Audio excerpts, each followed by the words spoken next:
I'm going to take this one because it's this side and it makes logical sense. Yeah, Otherwise, cool, we've man. got to swap them round. Can And you be it's asked with that? No, not at all, man. Can you milk up? Too much effort for fuck off. Just the dribble drab. See, that was warming up again. I know. This is going to happen a few times. It's just trying to seduce us with its siren-y wails. Siren-y I wails. don't know, you can have whatever you like, mate. It wants us to know it's there. Oh, that's coffee, alright. Do you like coffee? Get the sound waves on it. Boy. My fancy coffee machine. I wonder if I can outdo it. Now I just want to see if I can pretend to maybe be the coffee machine at some point and just be like...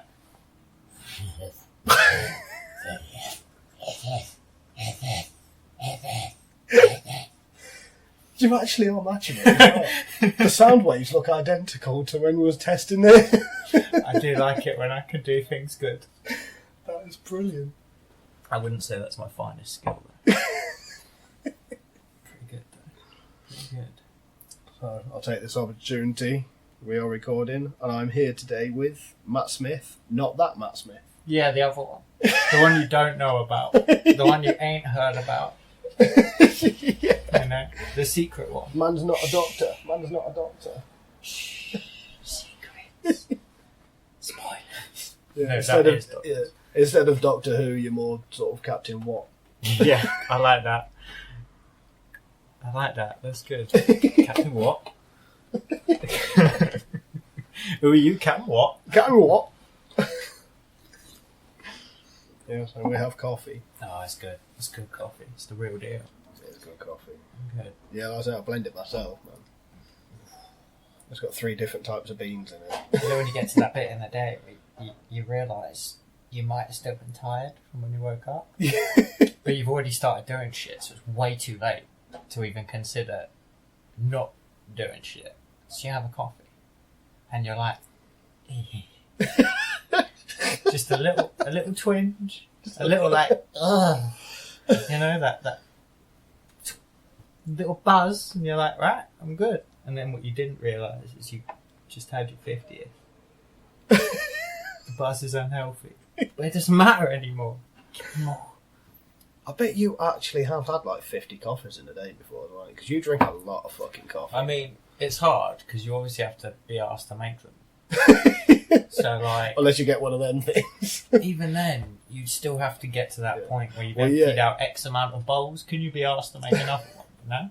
No, yeah, that's it. Because that, like, it says 8, but 8? mugs. I That's only 8, get 8 out. that's 8 cups. So it's technically count more like 4 mugs. So we're probably only going to get 2 each out of that. Exactly. And then the idea of filling that up again and doing it again 50 times. And also- 25 times, sorry.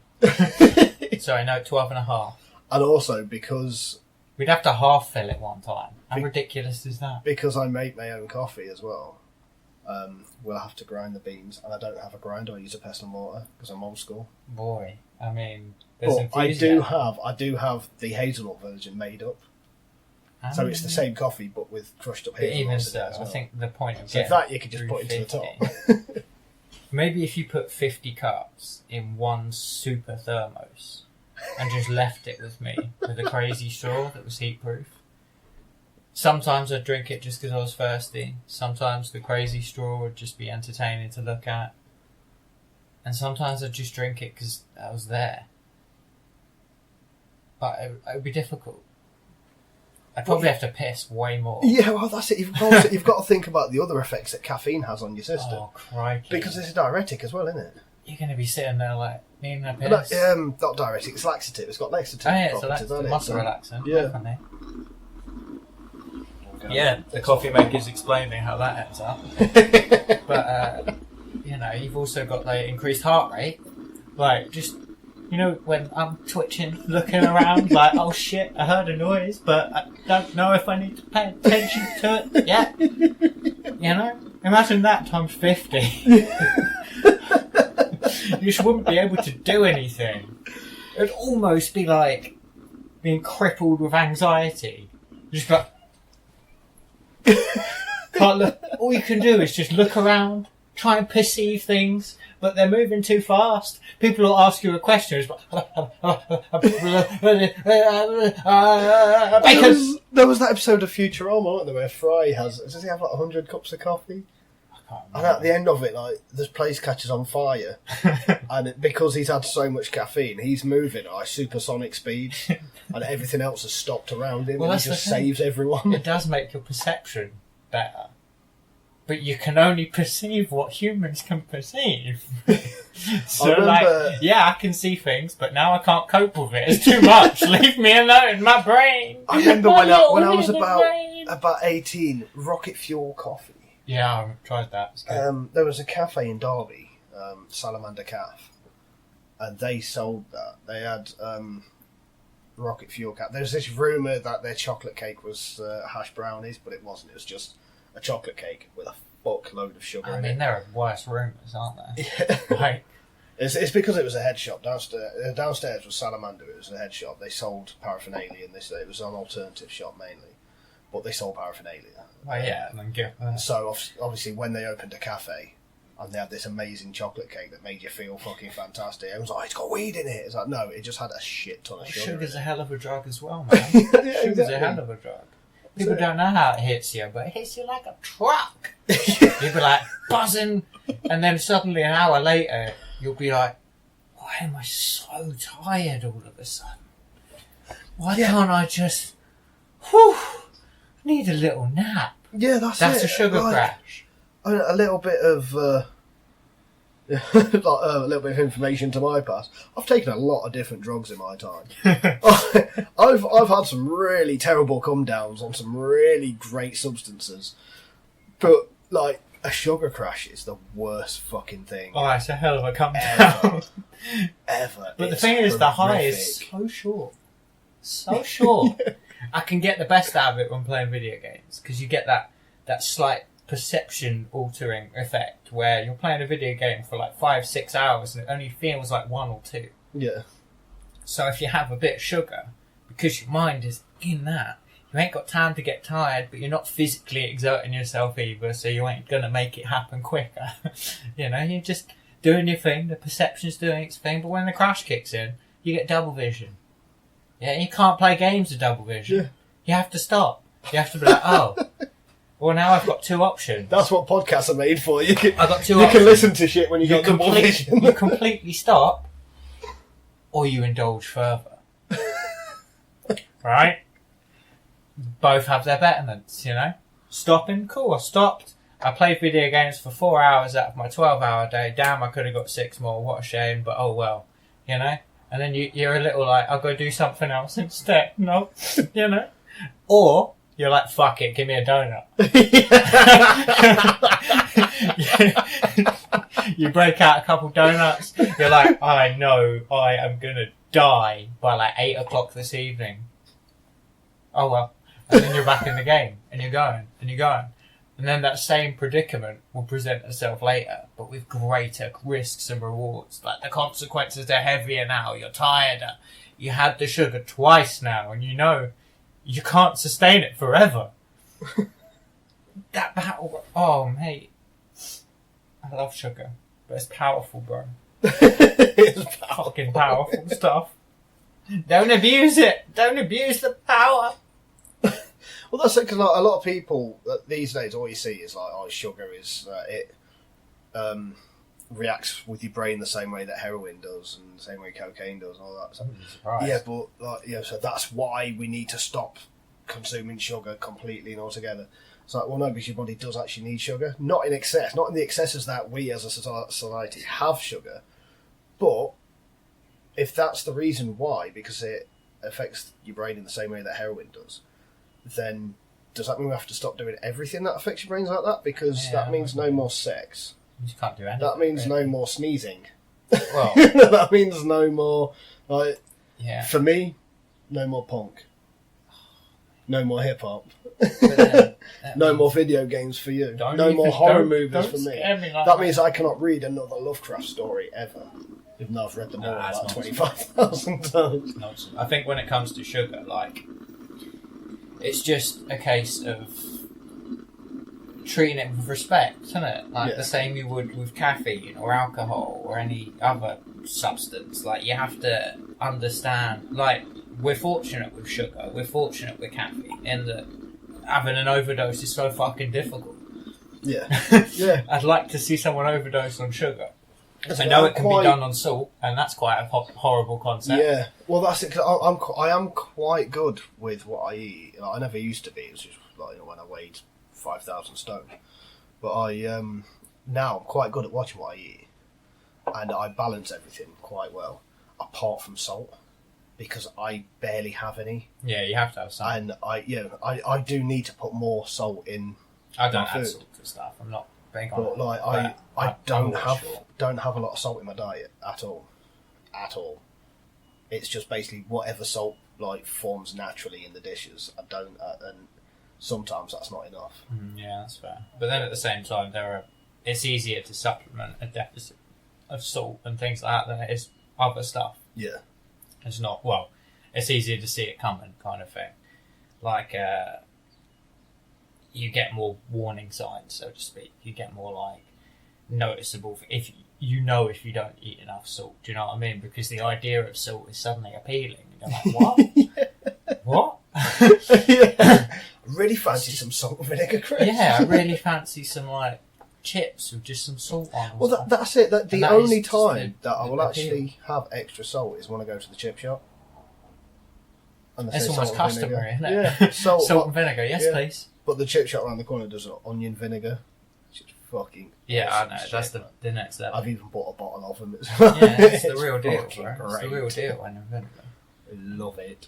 But going back to sugar, you've also got to consider that our species, for the last, 50, maybe 100 years, probably longer, not really accurate in that department, has been treating sugar as a sweet treat.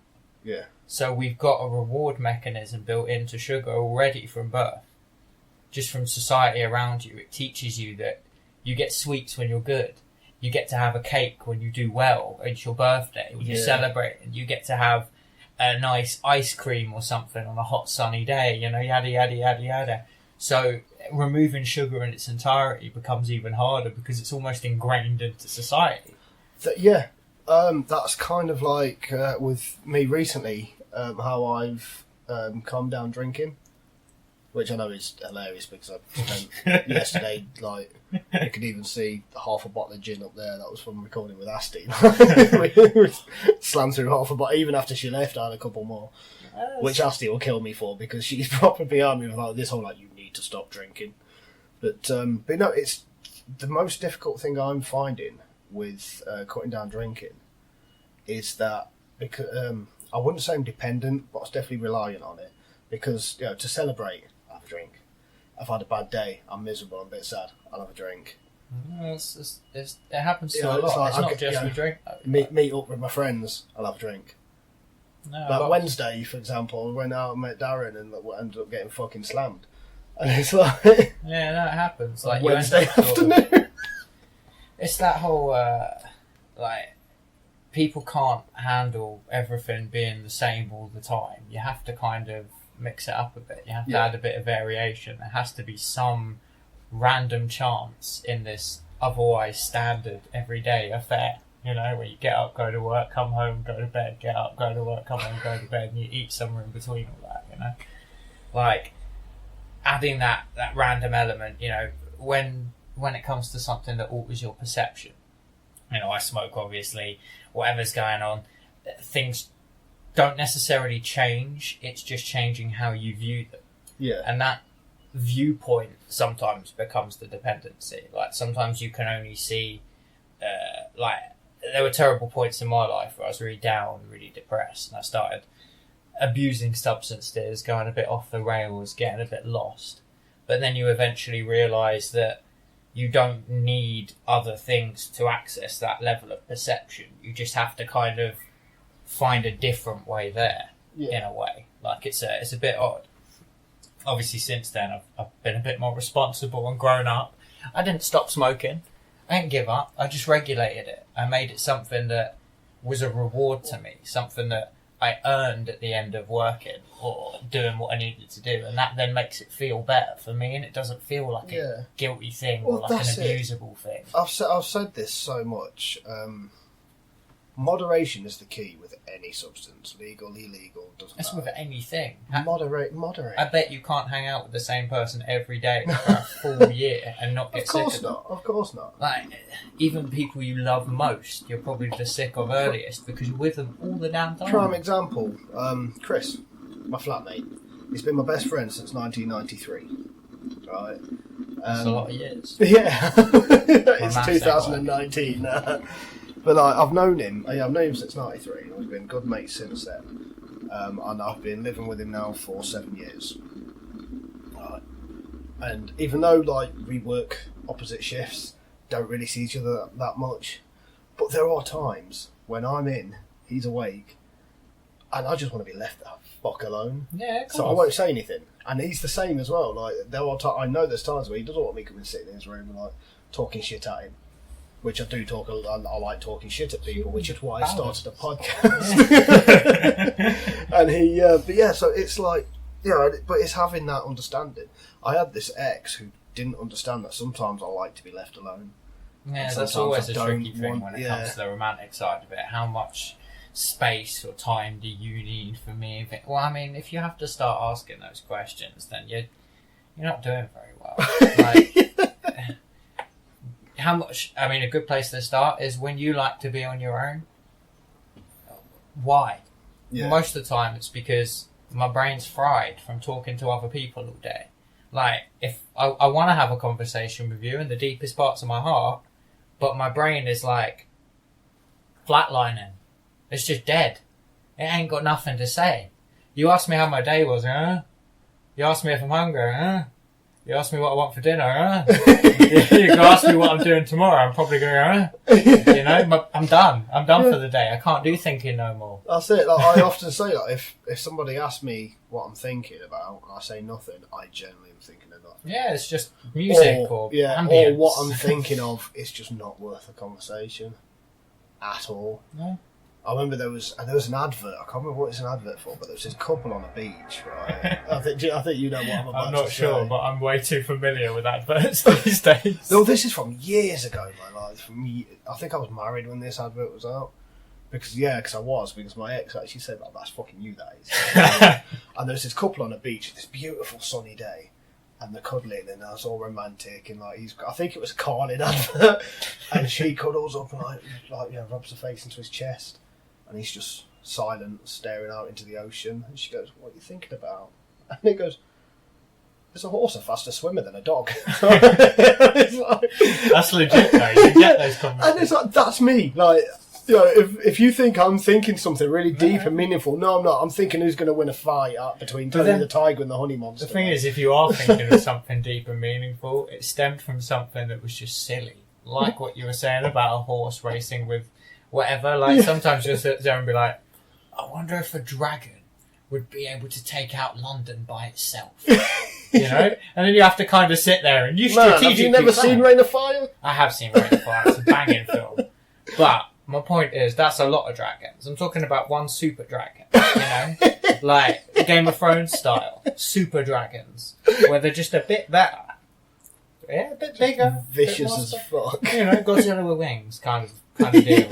Scare the crap. Kaiju, dragon. Godzilla with wings. There's lots of Godzilla with wings. Yeah, that's cool, man. It's badass. The whole point is more so you've got to have those kind of inquisitions in life about the stupid shit to be able to then appropriate it to the more important stuff. Yeah. You can't. I was saying this the other day with my best friend Matt. I was saying about how sometimes, most of the time, I think the question is more important than the answer when it comes to anything. Because asking a question is a result of a fundamental understanding. It's a result of understanding that a question needs to be asked. Yeah. That there is a piece of information missing, or that something doesn't quite add up, or that there's something irregular about something that needs to be questioned. So to have that framework to then be able to ask the question kind of doesn't necessarily dictate your answer, but it means that your answer is just the basis for another question. And you're constantly building questions in life without ever getting to any answers. And that's what you want. That's the right thing. So you want to be inquisitive. You want to be asking stupid shit like, will dragons take London? Because one day they might. They might, yeah. And by damn, I'll Never be prepared. fucking I'm a budding dragon slayer, yeah? Everyone's got a great sword and a hell of a lot of time. Boy, I'm in. Yeah. I used to know a couple of people that would be able to make you a sword as well. That's beside the point. You need a dragon to put the sword into. You know, you can't just make it to wave around at nothing. That's kind of pointless. You know, I ain't going to be killing people. I am a dragon slayer. Yeah? I ain't a people slayer. If I chose that, different career choice. End up in prison. There was a TV show when I was a kid called The Charmings. And it was a family sitcom, but the idea, it was Snow White and Prince Charming, and they woke up in the modern day. They did something And they had similar with kids that Once as Upon well. a Time thing. Didn't they? Yeah, this was a comedy. This was like a sitcom, and in the first episode, when they first like awoke in modern day, because it's like at the end when they throw the evil stepmother off the cliff, she didn't actually die, and she cast a spell that forced them into the future. And Prince Charming sees a bus coming towards him, and he gets his sword out because he thinks it's a dragon.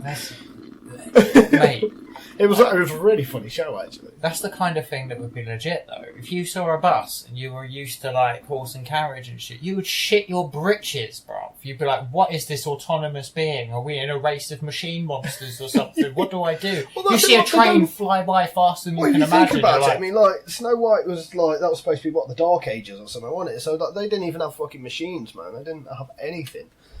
yeah, basic contraptions, Yeah. like engineering and trebuchets and that kind of shit. But, That's like, it. and, you know, the mystery of alchemy and magic and Yeah, sorcery, but it's like, yeah, and then potion mixing and all that crap. they get a fucking double-decker coming towards you. Like, what the fuck is this? Shit. It reminds me of that scene in the third Harry Potter film that they see the night bus and they just Hmm. shit their britches at how abnormal and surreal it all is. Yeah, but obviously, like, if you have ever caught a real night bus in real life, there are zombies and shit on there. Yeah, let us know how that went down because you know we're pretty unfamiliar with that experience. It might be entertaining. I'd like to talk to anyone who's ridden a night bus. Just Have saying. you never been on a night bus? No, I mean the night bus from Harry Potter. Oh, the magical night bus. I Yeah, was talking about real the night bus. buses, man. Night buses are just If you get a Quiet. mate, if you get a night bus on a Saturday fucking night Sunday morning, it's horrific. oh, I've seen some funny people. Yeah, I forget I worked in a nightclub. I of saw course those you people did, yeah. birth. In the, you know how the evolution You of saw- man. You know, you see about 8 o'clock, you see them pre-drinking and all happy, and yeah, we're going to pull tonight, boys. We got this, lads, and they're all looking good at this point. You know, shirts are all prim and proper, everything's tucked in and neat and tidy and wonderful. 9 o'clock comes, the sweat patches appear. They've danced around a bit. They're starting to get into it, and they're like, "Oh, what's going on?" Some of them will sneak away, do a little bonus round, maybe come back to the game. Level 2, 10 o'clock, the opening of the main club. Boy, they flood in, they fly in, and they all want to drink. So no one's actually doing anything except queuing up. That lasts till about 11:30. Then people gently get pissed enough to start dancing on the dance floor. They start falling into each other. You know, sometimes it's funny, sometimes it's just cringe. And sometimes they're getting in the way of Larry, who's like the 80-year-old waver who'd been there at the start, just going for it. He was the real deal, you know? But then, as the night progresses, people just start seeing the faults in their endurance, you know? They'll start realising, I can't keep up with this. I either need to go home or go to sleep or... and then some of them will die, and then they have to take out their mates as well in like the bonus round because they're incapacitated. They've lost it for the team because the team has to support them and take them home and get them rested or whatever. You might get a couple of rogues stay out who just get. They're the people you find on the night bus later on. It's the ones that fight amongst themselves. The last time, because I don't really go out at weekends. Yeah, If I do, I will just. it's actually literally mostly go not people from around here Yeah. at weekends. It's Yeah, usually people well, go to other places. That's it. at We weekends. live in a tourist hotspot. Yeah. Brighton it's the place to be. It's a big touristy town, and unfortunately, the tourists we get are mainly Cockneys, But yeah, Londoners. and drunk Cockneys are fucking horrible. And I know that from working on the pier. And I don't give a shit if any Cockneys are listening to this and they want to comment. You can comment. But when I have been held up by my neck against a wall by a Cockney because I asked him to stop stealing things, That's just not cricket. Is it? That's just not I cricket. think I'm Mark. entitled to say Cockneys are arseholes. It's just not cricket, bro. But it's just like, and that didn't even happen just once, man. It's pretty much a weekly thing in the summer. People are funny. Like. But yeah, we live in a tourist hotspot, so we're going to get the outsiders coming in thinking, oh, it's fine. Because I was like this when I was younger. I was a bit. It's the anonymity, bit of the power of it. That I don't live here, so I'm not going to leave any lasting It's never going to damage. come back to me. It does. Yeah, always that. It Well, does. you're still hurting people at the end of the day, and people have thoughts, feelings, Yeah, exactly. friends, mouths, The thing is, man, like, you attack a random person for no reason, they're going to remember what you look like. Like I told you about that guy you tried to clothesline me off my It leaves scooter a bit of last a week. scar, doesn't it? Like, Yeah, of you're course. almost like, oh shit. And then, well, it's what forms stereotypes, isn't it? That person has done wrong to you, so now anyone that remotely looks close to that, you become wary of, or you become afraid of. And then you're like, oh shit, I'm not really afraid of you, I'm afraid of the concept of a repetition of the actions I've already had. That's it. Somebody that I used to know, his father was extremely racist. It's because when he was a kid, he was beaten up by a group of black guys. So then he just hated all black guys. Yeah, it's such a shame, because it's not truthful, but it's understandable. It's kind of understandable. I don't think that is the only reason. I think it's probably something a bit more No, deep-seated, obviously it but- gets fortified and reinforced throughout Yeah. time, doesn't it? Like, further actions of a similar nature will end up reinforcing that particular stereotype. But again, it doesn't necessarily make it right. It's just correlation doesn't equal causation. That Yeah, argument of course. is a very important argument. It means that things can relate but not necessarily be responsible for each other. You know, they can overlap or see the same sort of bases, but then differentiate to the point where they're no longer related. It's not important. It's an anomaly. Anomalies happen to everyone all the Yeah, time. of course they do. Stereotypes are bad. Yeah, this is the one that works. I've been clicking. Look at the waves Yeah, that light. I know. I'll be back in a minute. I know. I'm a bad man. I'm a real bad man. I don't know if there's a lighter in this room. Oh, no. I know there is definitely one. That's some white work. I keep clicking it. Just talk to yourself for a bit, man. Just keep Well, I talking. mean, I do that anyway. I'll be but back that's in a not the minute. point. So yeah, correlation doesn't equal causation, and therefore you shouldn't jump to conclusions based on correlations, because that's wrong. Innately and inherently. Oh, yeah, that was smooth. I thought I was going to have to go. I was starting the monologue. I was just finishing where I was at. Alright. No, I think it's important to understand why people perceive other people negatively, because it's something you can actively diffuse, get rid of. You can just make it disappear. Yeah. You know, if someone's used to seeing someone like me with long hair and like a beard, like, they automatically assume he's a typical stoner, he's lazy, he's not going to do a lot, he's going to be sitting there, he's probably going to be a bit of a beta male, you know, that kind of thing. Some of those are true, some of those aren't, and that's where the correlation causation comes in, you know. I may overlap because with I the got that stereotype. when I had long hair and a big bushy beard and everything, and people just automatically assume that I smoke weed, and I didn't.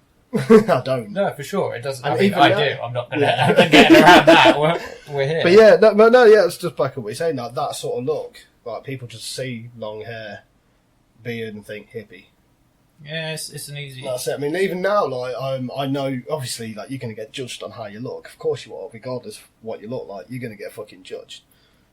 Well, I think it's more impression, isn't it? Yeah. Like, when you talk about judgments, everyone has a first impression, whether you like it or not. It's a matter of whether you're willing to then change that first impression based on new behaviours emerging and things like that. Yeah. You know, if I perceive you as something, and then later down the line I'm like, oh, actually, you're nothing like that. We're then going to have a conversation of, I'm really sorry, I thought you were going to be a bit more like this or whatever, but you're actually not. And then Yeah, blah, blah, blah, blah, a blah, few blah. a few times I've been told that people like found me quite intimidating when they first meet me, especially when I had the skinhead and the devil. Yeah, I was painting. not surprised. A few people have said like when they first saw me, they thought, "Oh, the fuck." Yeah, because obviously I've got quite broad shoulders as well, and like I work out. So Mate, you had the moustache for twirling though. yeah, oh, yeah, Like, well, come yeah. on. My handlebar was amazing. Oh, being able to twirl it, that's just so villainous. It really is. It makes you feel like such a villain. Like you're thinking of the most despicable scheme, Yeah. but you ain't. Sometimes you just think it. Yeah, just thinking about dogs racing horses. Yeah. But yeah, but not even now, like I've got the mohawk and I've got like a bit more of a beard and the tattoo on my neck, and I know I look, you know. Yeah, but just, you can see people looking like. But then that kind of adds to the first impression. Yeah, and somebody that I've met recently as well, a friend of a friend who I met, just said like when I walked into this guy's house, they were just like, "What the fuck?" It's just like, "Oh my god, he looks a bit," and he was sort of really like scared of approaching me to say hello, and like, it does have like a bit of a until my mate slapped me around the back of the head and like, then slapped me arse and called me darling. Well, and it was like, and then as soon as that happened, it was like, oh, maybe he's all right. But that's the icebreaker. That's the social boundaries surpassed, exceeded. Like, if you accept that stereotypes are the basis of a large group of people, in order to try and make it understandable to people that there are different people. Like when you think about any category of people or anything like that, it's just there to make it so that you can literally divide it geographically, logistically. You know, it's about space. It's not about cultures or anything like that. That's something we've decided for ourselves down the line and taken on ourselves to then identify with, and whatever else. That's your choice. You know, it ain't what it's about when it comes to numbers and things like that. Like saying one guy's a stoner is just one way of dividing the populace into that pie graph. You know, you get 5% of this and 15% of this and a majority of this or whatever. You know what I mean? Like, but it's just statistics. They don't mean a lot without context. You have to have something to actually look for to then see past that. And you should always be looking for just good people. It ain't hard. Most people are good. Inherently. Yeah. Oh, most. Yeah. It's just the case. It's the nature-nurture argument, isn't it? Like, do you believe that people are born inherently evil, or do you believe that evil is something that is taught and learned? I think it is taught and learned. Exactly, I agree. So, but with that argument, you're saying that all people are inherently good. We're just subject to corruption. No, I think we're all born blank. Yeah, blank is good. And we go one way or the other. No, that's fair. Like good and bad, good or evil, however you want to say it. Like, what is it that makes a person good? Or this is one of my favourite things I talk about. Yeah, no, I like ethics. And it's like, what is it that makes a person good? What is it that makes a person bad? Is it its actions versus intentions? I agree. So, like, is it the actions that somebody makes, or is it the reason they do that action that makes them bad? Well, they say, what is that famous phrase? The road to hell is paved with good intentions. Yeah. Like, because it's when I was studying this sort of stuff, there was this great example given. So you got person A and you got person B, right? They've both worked for a company for 7 years, doing the same job. They get the same pay, right? And they both have been stealing money for that 7 years. Person A, right, stole £1,000 a year. So he's out of the 7 years he's been working there, he's stolen £7,000, right? So that's £7,000. He got caught, and they know that he stole £7,000, right? And the reason he gave for stealing that money is because the pay he was getting wasn't enough for him to have the lifestyle that he wanted. That's why he stole the money. He's a bad person. Right? Person B. He's a selfish person. Person B, right, was exactly the same. £7,000 over 7 years, and when he was asked why he stole the money, his answer was so that he could feed his family. Right, so they did the same thing. Person A, his intentions was for him to have the lifestyle that he wanted. Person B was so that he could feed his family. So most people will say person A is a bad person, person B is a good person. They're both because that's the intention. They both committed the action. That's it. The action, right? So therefore, the action makes them both a bad person. Well, I mean, when we talk about good and bad people, I think the subject. Well, when you label a good or a bad person, you're talking about the culmination of a lot of little actions, like we just talked about. A lot of, well, not little, but a lot of them, like a whole life's worth. You don't know half of those. You have to go on as many as you do know for most instinctual impressions. So, for example, if someone stole, the context behind the stealing doesn't matter, because you as an individual now have to have it run through your head, are they going to steal again? And who from? You know, do I then have to be responsible by association? You know, because I know this person and am I inherently involved? At this point, is it better to just not know this person? You know, like it becomes you don't want that in a relationship at all. You don't ever want a question of trust or, oh, but this person's good really, but they do that. No, if they do that, they're wrong. There's something fundamentally flawed there. You need to address it, whether it's address that action that's detracting from the greater, you know, or in the other extreme, ignore that action and look at the bigger picture, you know. It's a more cumulative thing. So in the example you gave, both of those people are flawed. They're both, like, irrespective of their morals and irrespective of their dreams and their desires, they did something that was strictly prohibited for personal gain. And the guy that couldn't feed his family, as much as I'd sympathise with him, you can't then make it okay for one person to do that, because then you make it okay for everyone. That's why law exists. You have to draw. That's the point. You have to draw a line. The whole idea, because I think that it's intentions that make people good or bad. So in that case, a good person can do bad things. A bad person for sure, can but that's where the cumulative outweighs. This was my argument on a different podcast. Somebody else's podcast was talking about gun laws in America.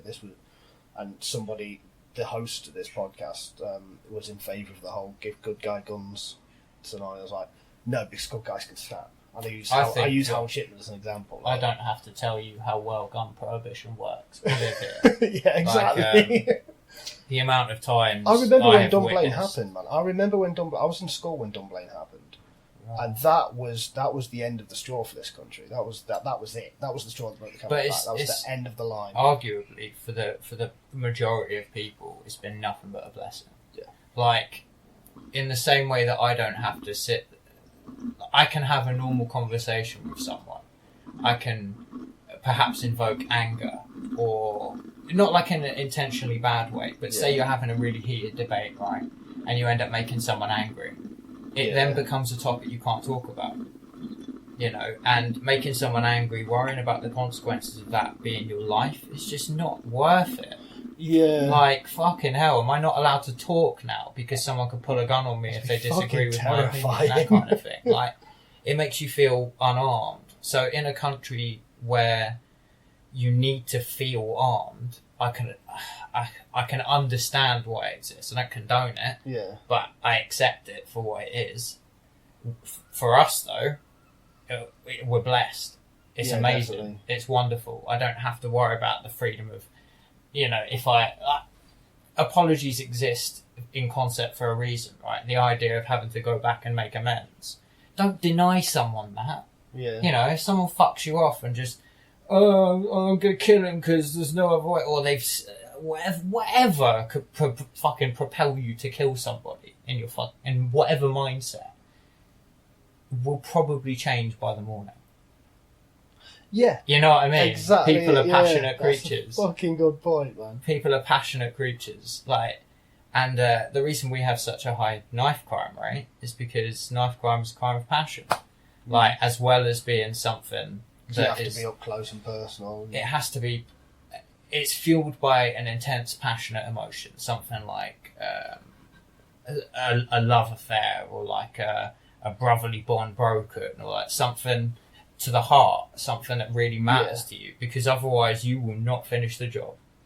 Do you know what I mean? If that's your intention, you will not see it through unless you have that passionate resolve to do it. You know, it's ridiculous, but even that, sleep on it for fuck's sake. Like, life is worth more than just a moment, a lapse in judgment. Yeah, it's fucking crazy. It's insane. Insane. It really is. It doesn't even comprehend to me how you wouldn't want to. The phrase "coming back to fight another day" kind of thing. Like, you don't have to be fighting to be fighting. Like, it's not necessarily a hostile intention. We're all fighting to survive. The fighting is just a representation of the struggle, the difficulty we have with ourselves as people. You know, you sit there and identify with something, or I don't know, your friends and family are having a hard time, or something else is going wrong, or whatever, and it starts to feed back to you. That's the fight. That's the difficulty, keeping all that shit in check, you know? Yeah. Being like, alright, so they're having a really hard day, but I've got to keep on, you know? I can't keep texting them or annoying them because they got to kind of do their thing. Or on the other side of that, you know, maybe I need to be present and find out what's going on, that kind of social responsibility. It's a bit more than just nothing. I've lost the train of thought. I've gone a bit crazy. Where were we? We were at crime and passions and nasty stuff. But yeah, life is worth a lot more than just a lapse in judgment, and people need each other. Like that whole balance thing we were talking about, going back to like people needing space, but then people also proving that we work really well together. In that argument of both, surely the clear answer is moderation. You do need people to be working together in moderation, and then you need them to be working independently for themselves in moderation. And keeping that, you strengthen each link in the chain, and the whole chain gets stronger. You know, if you just strengthen how a chain should look, you're not really doing a lot. You're just making people change their shape. Yeah, along the lines of like people in couples needing the space and moderation and all that. A good friend of mine, who I to this day will say he has got the most successful marriage that I have ever seen. Like their bond is fucking strong, and it'll keep warming itself up, man. It just constantly warms up. But they have this thing where they go on holiday together. He's got like 2 kids as well with his wife, and they'll go on holiday together like, as a family. They have 3 holidays a year. One, they'll go on holiday as a family. Husband, wife, kids, the lot. Second one, he'll go on holiday on his own. Third one, she'll go on holiday on her own. That's good though, because then it's nurturing all the different aspects of a relationship. Like, it's what we were saying about earlier about being around people all the time. Yeah. Like humans get sick of repetition. Yeah, you are going to get fed up, especially in a relationship. You get sick of any repeated action. Yeah. You know, like if you had to do the funnest thing in your life every day for a year, you'd get sick of it. Yeah, of course. Like if you had to do even the most possibly enjoyable thing you can think of, you would still get sick of aspects of it. Like it's impossible not to. It's just the repetition aspect, that I'm doing the same thing over and over and over again kind of thing. That's why there's so many former porn stars. Yeah. But no. That's why no one stays in prostitution for long. I don't know that. Making a career path.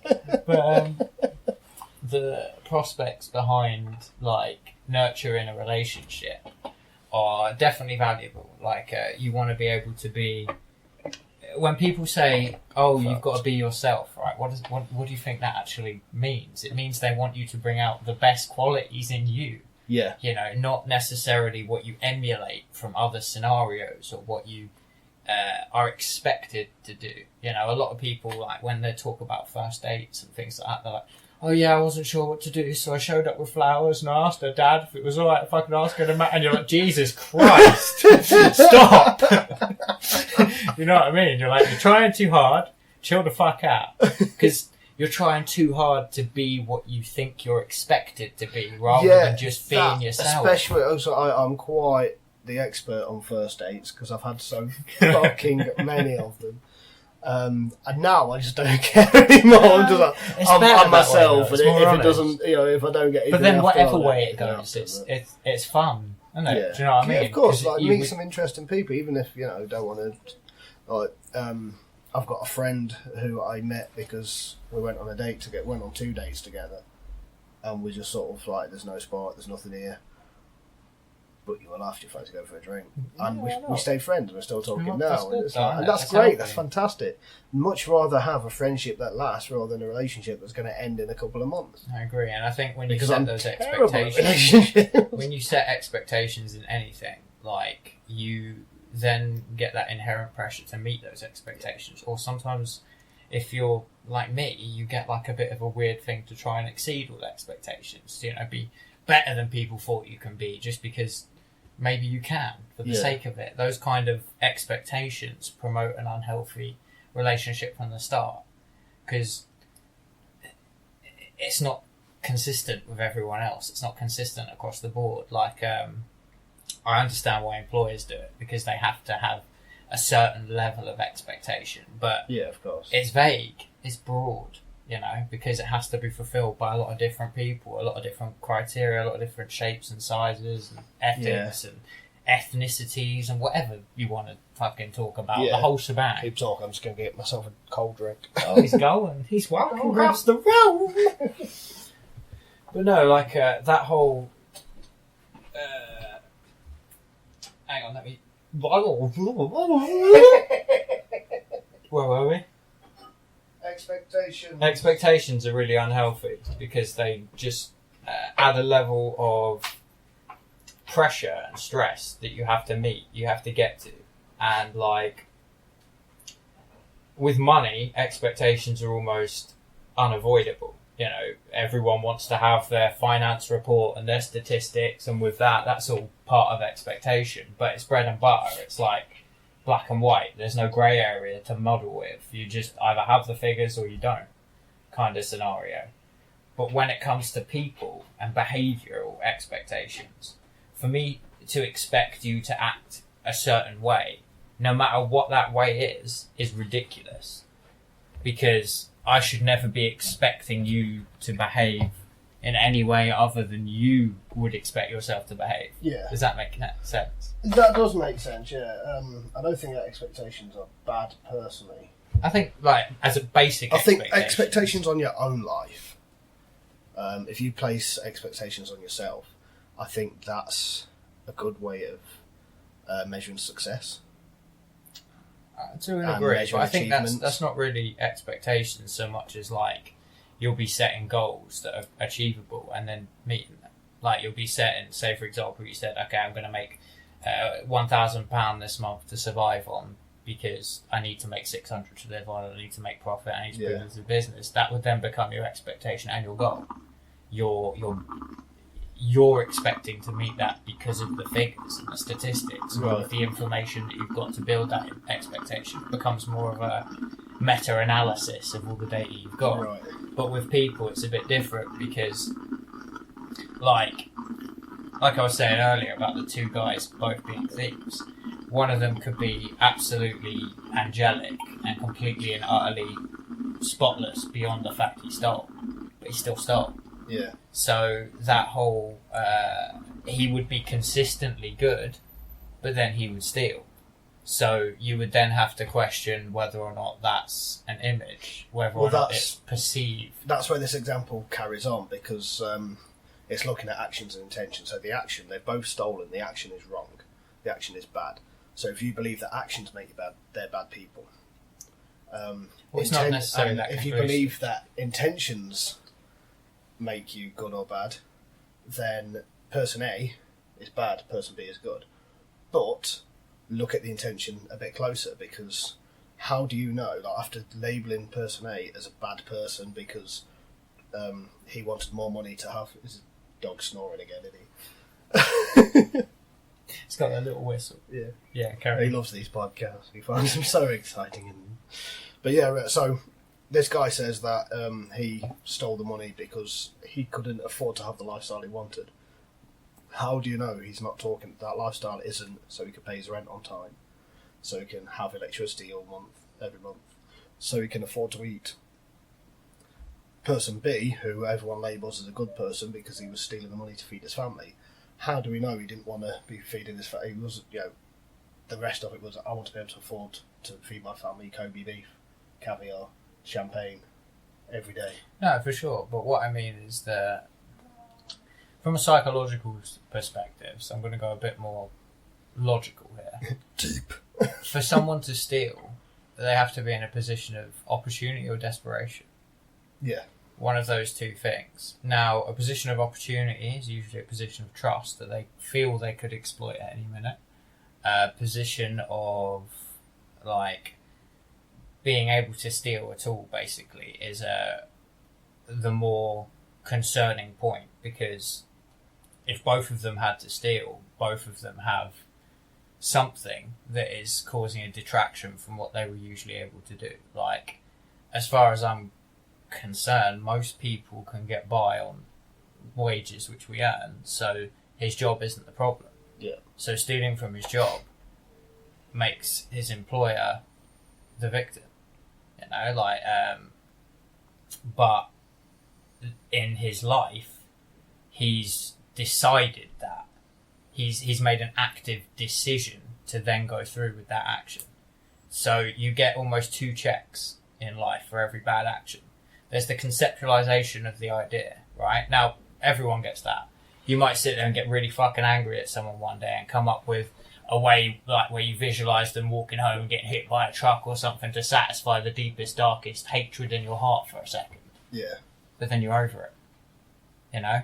Like, taking that a step further, conceptualizing it over and over again, and then seeing it through is like an obsession. So, sitting there planning out and plotting and scheming how to steal something and things like that and how to get away with it is surely a problem. Like, he's gotten to a point in his life where he's had to resort to this line of action. If he's just taking advantage of something, if he's just being opportunistic, then you could argue that the employer needs to be better at their security. Yeah. But at the same time, he's still committing a crime, and the only victim is the employer. You know, you got to look at victim's not necessarily a bad word. The only injured party is the employer. You know, they're the only one taking an actual loss with the theft. Yeah. Like, you know, any bad action, it takes 2 checks. You have to think about it, then you have to do it. To me, that's, if you've gotten to the point where you've had to do it, you've already surpassed the thinking about it part. You've already decided that was the best course of action. If you then regret it and are like, okay, I thought it was the best course of action based on this information, whatever, you still did a bad thing. Yeah.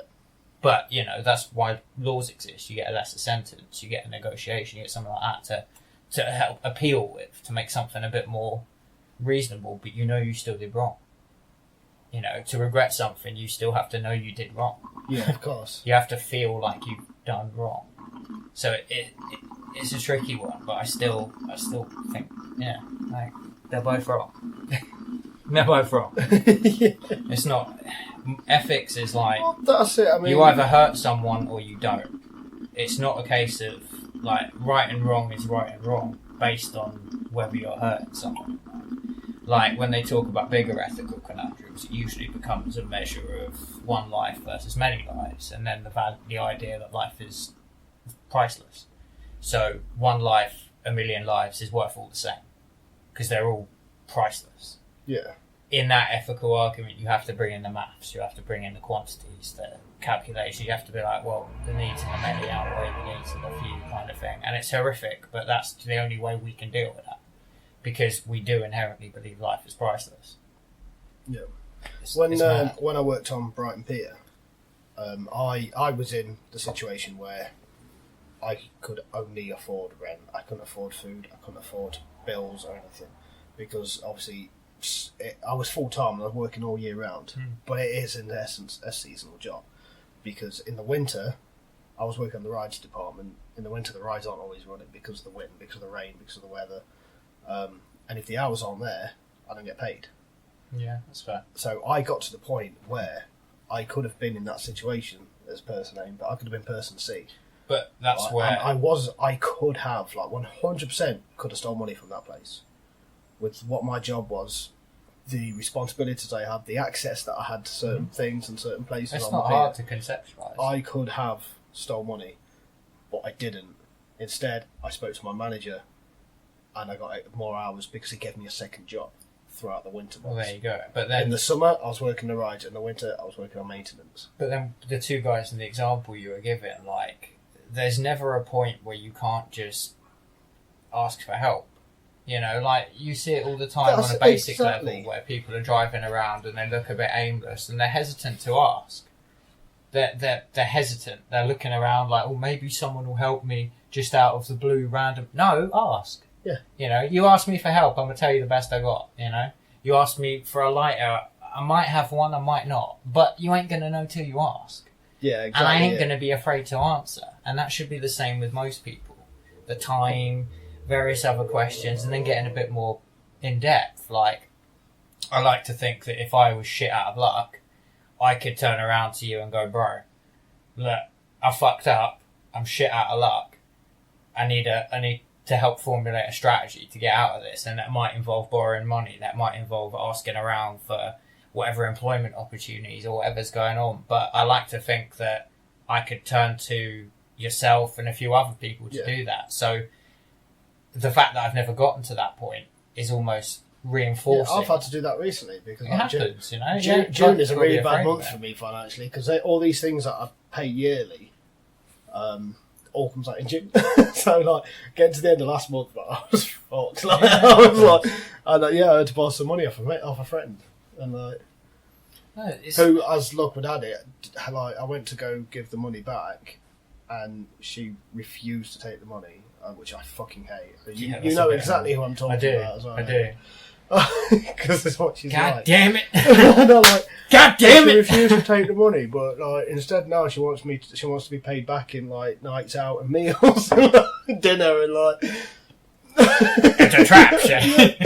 And I'm like, just buy me drinks and buy me lunch. I mean, okay, but that's what I mean though. Like even then, I asked her for a specific amount, and she gave me 20 quid more. When I think about points in my life where I've been at my lowest of low. I can 100% tell you that I wouldn't have made it through if I didn't have had people I could rely on, people I could talk to, people I could... sometimes people just to bear the brunt of my wrath. Like, and I don't mean that in like a random way, like I have a habit of bottling things up till I pop kind of thing. And in my younger life, like that was specifically pronounced. And Matt would sit there and he'd put up with my moaning and complaining and whatever else. And then I'd get angry and I'd pop. And then we'd be able to talk about the problem. You know, it would all kind of be like, all right, I can actually make sense of what's going on and I can fix my life and so on and so forth. But without someone to actually talk to about it, a lot of the time shit's just going around in your head that doesn't make sense because it hasn't been processed. It hasn't been filtered. You know, you need to be able to, for example, to be able to tell someone how you feel, right? You have to be able to process your own feelings to the point of communicating. Yeah. You know, I have to say, I felt elements of happy and sad, you know, and then be able to explain it or fortify it. But sometimes you can't. You can't explain it at all. So you just have to kind of almost observe how people behave, like, and if there are erratic moments of ups and downs and things like that, then it means it's getting to a point, you know. Now that point can go both ways. Sometimes they can clear it, come out on top, and be absolutely bossing their life from then on out, you know. Or they can meet a similar sort of ledge a bit further up and have to get a bit more of a boost to get to that point. But asking for help in those scenarios is almost, it's mandatory. You should, you know, from the closest people, from the people you love, the people you trust the most. Like, to be honest, sometimes it's even better to ask a random stranger because then, well, I mean, when it's talking about your feelings kind of thing, random strangers ain't going to be necessarily, you know, if you're sitting in a coffee shop, you can have a nice conversation and be like, look, can I ask your opinion on something? It's weird. People get a little like, whoa, what are you talking to me for? But once you get past those social boundaries, it's pretty normal. I used to do that when I was doing stand-up. Yeah. Because I was always writing new material, always writing new jokes. You can see, I've always got notepads around. Whether I'm writing songs, writing stories, writing jokes, whatever. Like, I've always got a fucking notepad. And because I was doing a lot of travelling, I used to, I don't know if the mic's picking up him. He's pretty cute. He's like twitching every now and again, kicking his leg out. Yeah, that dog is definitely cuter asleep than he is awake. He's got what I like to call the perma-gurn. Yeah, the perma-gurn, he has, where he's got the baddest underbite ever. Like, it's fucking great. But yeah, so I used to, like, when I was conceiving new jokes, new material, I used to ask random people on the train. Like if I was sat, I always used to sit on the table. And the train journey that I used to do, like pretty much daily, was busy as fuck. But it was from Derby to Nottingham, always busy. So there'd always be somebody sat on the table opposite me. So I'd finish writing something, and then I'd do the material to him, to her. That's good. Ask for it, and it's just random people. Because if I go up to my family, got this new joke. But then if you ask your friends, they might give you a false opinion to protect how you feel, kind of thing. So you get actual credible data. And that's why I did it, because I would test my material out on friends and family. They're in stitches. Be in the club, nothing at all. And that's why I was like, yeah, it's like, I always say, it's the same with my music, you know, like I prefer honesty. And like people are going to, like, if there's somebody who their favourite singer, their favourite artist is Justin Bieber, and I play them one of my songs and they say, oh, it's fucking great, I love it, I know they're lying. And like I am one of those performers, one of those artists, however you want to say it. I mean, I don't do comedy anymore, but when I was doing stand-up, that's the same ways with my music. If you don't like it, don't listen to it. Don't pretend you do. It's okay. I'm not going to get offended. Yeah, it's good. I'm not going to hold it against you. People have different interests. That's absolutely fine. That's People exactly, like different things. Exactly, that's absolutely fine. Exactly, but when you're trying to appeal to a specific group of people that like your specific thing, they're your focus group, and everybody else, well, you come second. Sorry, guys, not in a nasty way, but exactly. Yeah, especially with my solo music, like not everybody likes like a mixture of hip hop, punk, jazz, and blues. You know? Like not everybody likes like a cappella. Not everybody likes watching Harry Potter films. Like at the end of the day, there's a divide in everyone's interests. If you start warring over it, oh mate, I've not got time for this. It's like, yeah, that's exactly it. Go home. I tell you what, come up with a game that's like chess or Top Trumps combined. Yeah, so I can have my Harry Potter card game versus your, I don't know, Lord of the Rings, and we can actually see which is better in Top Trumps game form. Yeah, that's how all wars should be solved. Card games. Was it Celebrity Deathmatch? Was either Celebrity Deathmatch or what's so funny? What's the other one? The one that's on the internet? I think it's just called Deathmatch. I think they did Gandalf versus Dumbledore. Oh wow, that sounds amazing. And it was a little cartoon. I can't remember. It's Wiz and Boomstick are the guys who host it. I think it was them that did Gandalf. That was born of two people arguing and going, right, let's solve it with a rap battle. Yeah. No, it was a rap battle. That's it. It was when they sit there and they're talking about like, what was it, Edison versus Einstein and things like that, and it's like someone actually sat there, right? A legitimate science professional sat there with another legitimate science professional, and they're like, oh, I think Thomas Edison contributed so much more to this world than Albert Einstein. And then someone sitting across was like, you what? Rap battle! Don't think so, bro. Don't think so, fam. Lay it to my beat! Lego! Oh, yeah. Yeah, no, I love shit like that. I absolutely love stuff like that. Yeah, rap battles throughout history. So I remember when I was still back in Derby at this point, so this was like probably, I think I was still married, so yeah, probably about 10 years ago. So I was still married, yeah. I remember. But this was when I was still on Facebook as well, and I put on Facebook about, just asked the question, who would win? I mentioned it earlier as well, who would win in a fight between Tony the Tiger and the Honey Monster from the Sugar Pops adverts, right? Oh, interesting. And there was this massive conversation started about it, like, because there was people like, yeah, but Tony's more athletic, and someone else, yeah, but Tony the Tiger's a crackhead. And it's like, he's blatantly on coke, like. No, that's and it was like, but yeah, like people like, yeah, he's more athletic, like the Sugar Monster, like he's got the mass, like he's got the build, but also he's got a shit diet. Yeah, but now you've got to think about. And Tony the Tiger in the adverts has been seen eating things other than Frosties. Right? That's true. But yeah, so like there's this massive conversation, and there's this guy, right, who is an absolute fucking legend, and anyone in Derby knows the name Vince Cooper, right? The guy is God.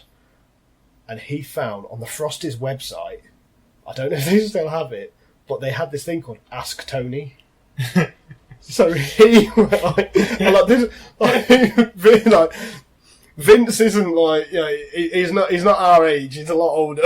he's probably about 20 years older than me.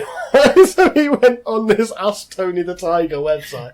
Said who would win in a fight between you and the Sugar Monster, or Honey Monster, or whatever it's called at the time. It was the Honey Monster, and he got a reply. Somebody wrote back, like, as Tony the Tiger, and he just, like, pasted the reply onto it, and it was like, oh, yeah, me and Honey would never fight. We are actually friends. I know, you know, he's Nestle, I'm Kellogg's, but we are good friends. So if there was a difference, we'd find another way. It's like, what a fucking great answer. You know, we'd find another way to settle our difference. We would never turn to violence. I was like... You'd end up with, like, the Olympic for me, that's the games. answer. That is the answer for me. You'd No end one up would with the win. Olympic cereal game. Yeah. Yeah, just be like Snap, Crackle and Pop standing on each other's shoulders, like, come on! Yeah. You got, like... Fucking Jill Chop! What's his name? The monkey from Cocoa Pops? So wasn't that And just the Coco crocodile? the monkey? I don't know. I can't fucking remember. Is this going to be the first Google of the episode? Maybe we'll have to What? consult the great Google. We're over an hour in. We're halfway there. That's good. That means we didn't need No internet Google. signals. But Until finding out what the name of the imagine fucking Cocoa if there Pops was monkey. like an Olympics of breakfast cereals, right? And it was shit like the 200-foot Honey Monster dive into a bowl of your favourite cereal, you know, filled with milk. So obviously you had to train for milk diving, not water diving. That shit's for pussies. Because it's a different Milk consistency. Yeah. Some of them would even go as far as to be like, no, we're going for the naked cereal challenge. They'd have to bring the board down and you get scratched to fuck. But, you know, whatever works. That's hardcore rules. You get like oh, mate, golden nuggets. Those guys could be You wouldn't want to dive into a bowl of like shredded wheat, would you? No, but they're like animals. So they're like doing it for fun, I guess. I don't fucking know. They'll probably eat their way out. I'm not really sure how it would work. That's part of the fun of fantasizing.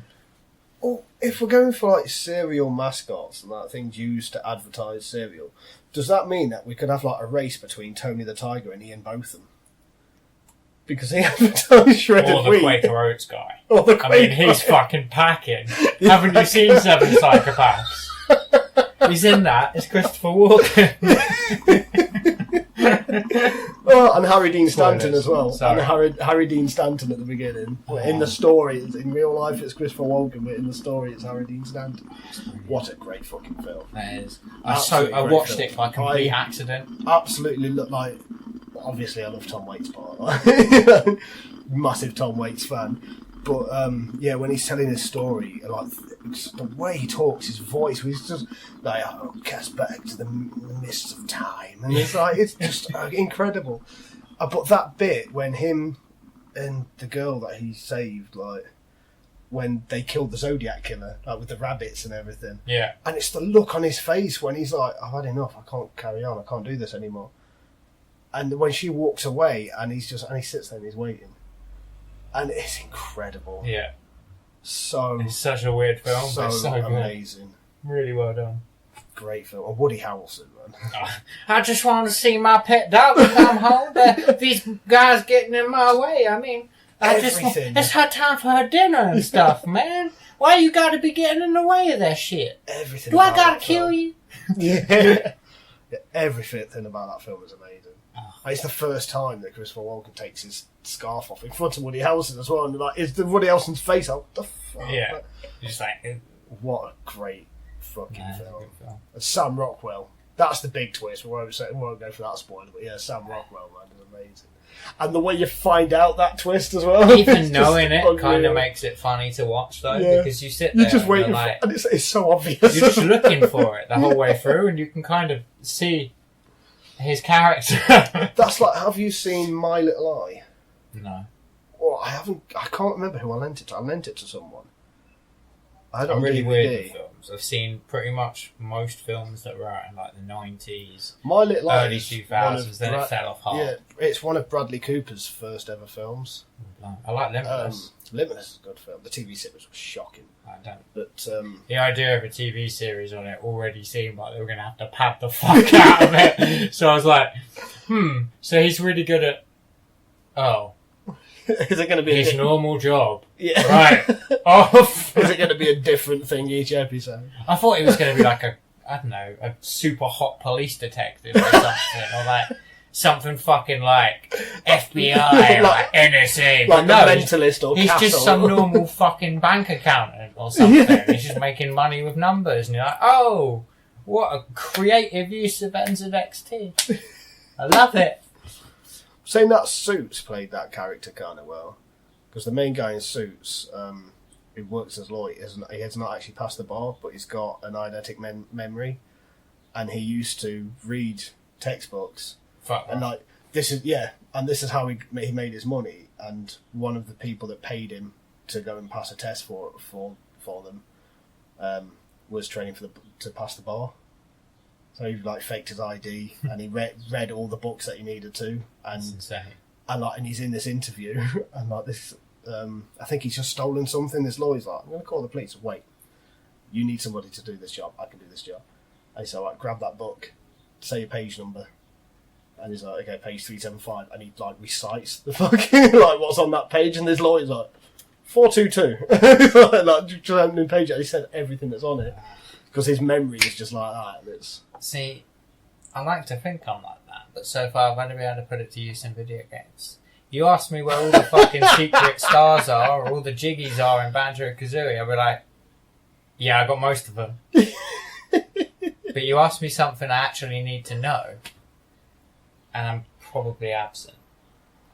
I'd like that with music, with certain songs, like certain type of songs. I remember my roots around fictional worlds better than I do around the real one.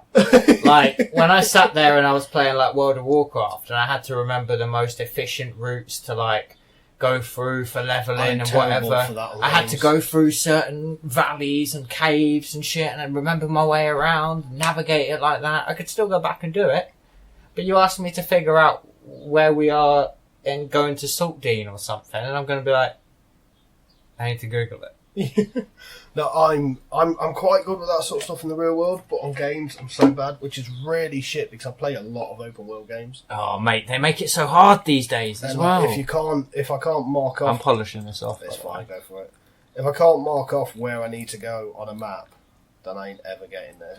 Oh, mate, Skyrim. It pissed me off with the map. Because, like, you beat a main quest, right? Yeah. And the objective goes, yeah, just moves to the next main quest. You beat a side quest, pops up again. You beat a side quest, pops up again. It pops up again, pops up again. Before you know it, you've got nothing but side quest markers all over your map. And you can't tell what side quests you've done and that are repeating and what side quests you haven't done. And you're just like, well, fuck them all then.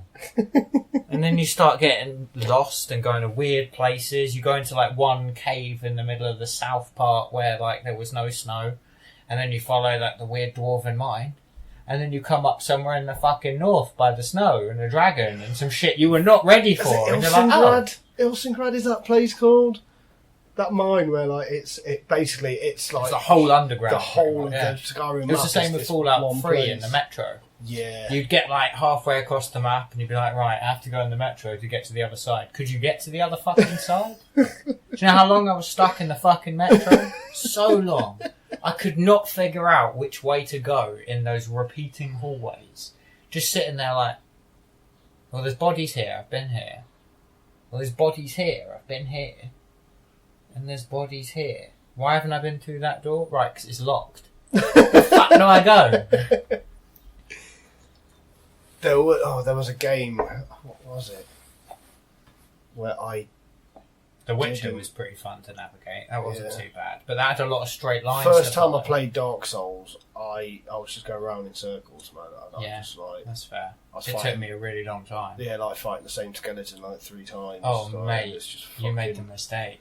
You see, the first thing. Yeah, in somebody. Dark Souls, Yeah, somebody told me about this afterwards. you get plonked in the middle of the area, right, in Firelink Shrine, and you've got 1, 2, 3, 4 directions you can take from here. Yeah, they're not quite cardinal directions. One's like north, one's north-northeast, one's like slightly off, or so on and so forth. But you're supposed to take one of them up the stairs into the undead city and gradually get stronger.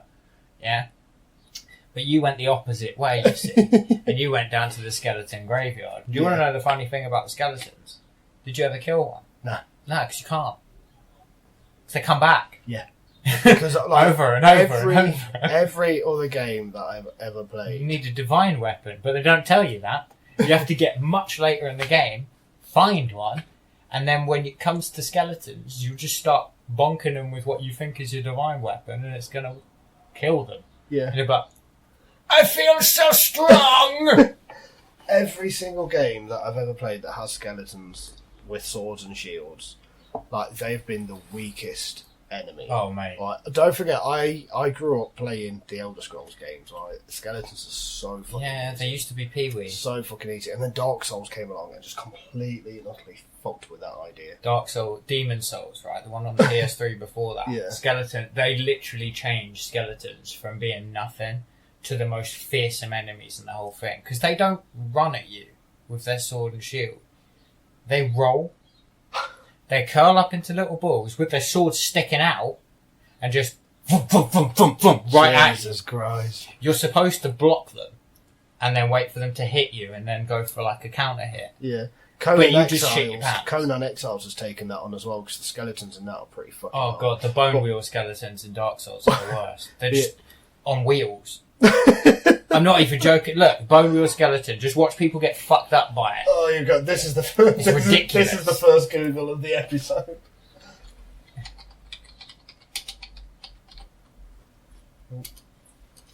There we go. Dark Souls meme. There you go. That'll fucking do. When it comes up as XX meme. Jesus.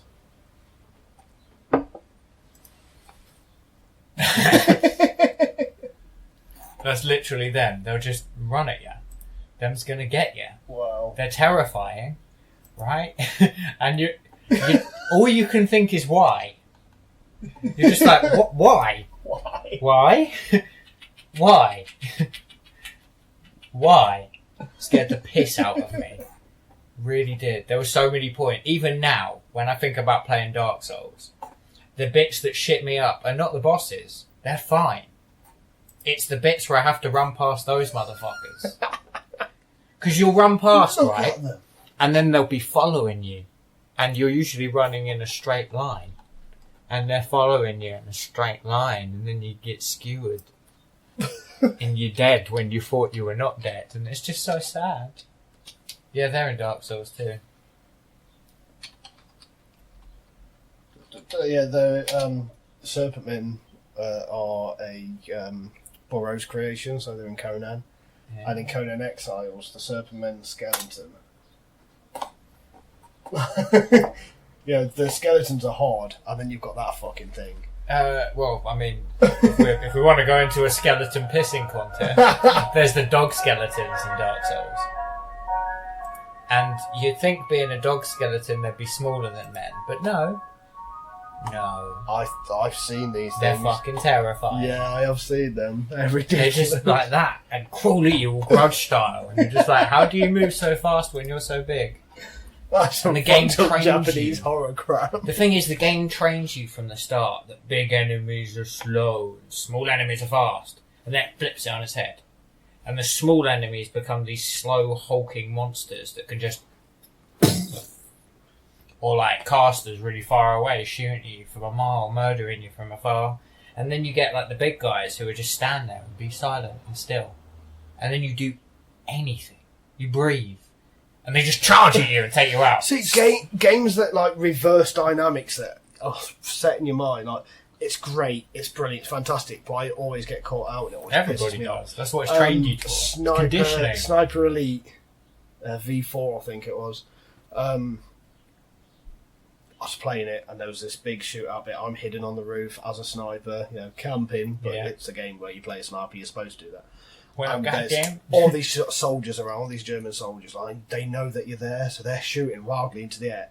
They, like, you make one shot, they know which way to go, so they're shooting on, and I survived. That's the one with the X-ray cam, isn't it? Yeah, I've fucking brilliant. Like. It's that bit when you're going up the stairs, and there's a guy sat and he yawns, you time it just right, you can get his bullet right through that mouth, man. There's so many things in that game that you just have to try. Such a good game. The new one's coming out soon as well. What, 5 or 6? I played 2. That was the last one I played. But yeah, so like you're in this this courtyard. There's a massive showdown, and you are basically you're in this little shed bit, lying down with your sniper rifle, and that's all you've got is your sniper rifle, and you have to take them out, and it has to be one shot. You can't do multiple shots because then they're going to get you, because they know where that shot's come from. So I took all these guys out, and the music's epic, and like, and then the music quiets down, I'm like, right, music stopped, let's stand up and go. As soon as I stood up, whack, bullet in the brain. I was like, no, that's not how it works. That's not how it works. The music stops means it's safe. Every single shooting game, the music stops, it's safe to go. It means the action's over. Not with Sniper Elite. No, the music is just random as fuck. Oh, you get that. Oh, mate, it's so trippy. So trippy. See, Call of Duty 4 Modern Warfare, I was stupid enough to try and beat that on Veteran, right? And for the most part, it was fun. It was just hard. You're just like having to sit there behind a box. Pap. Every like 2 minutes you pop up and you just headshot one guy, and then you go back to hiding. And your AI guys are just cleaning up the rest, and you're just like, pap! About 10 minutes later, you move up to the next bit. You get to a safe spot. Pap! And it always sort of indicates where these safe spots are going to be, based on where your guys are coming from. Most of the time there ain't going to be shit coming from behind you. Except for that one level, where you have to go back and do a sniper mission with Macmillan. Yeah. Right? And you do this whole sick mission, it's badass, and you're sneaking through, and again, you're sneaking it all out and whatever. Then you do your mission. Then you have to get out. And that bit is so fucking hard, it's ridiculous. There is no safe spots, and everybody one-shots you. So you have to sit there and defend this AI dude who's laying on the floor. Right? You can't move him. You can't put anything around him to protect him from bullets. And your enemies are coming from all sides, pretty much. So you have about 10 seconds before they start running in every time you die to think up a new strategy. So sometimes you'd throw down some claymores and be like, right, they're going to trip that, and then I can get... But then you'd be too far forward, so you get shot in the back. Right. Then you have to be a bit quicker with your claymores, so you get less of them down, but then you can actually put up a bit of a fight, and then you just get overrun. Or you can, start playing it systematically, where you're just like, I'm just going to pap, pap, pap, pap, pap, pap, pap, pap, pap, pap, pap, pap, just like everybody, one after the other, like you've got an aimbot or something. And then you'll still die.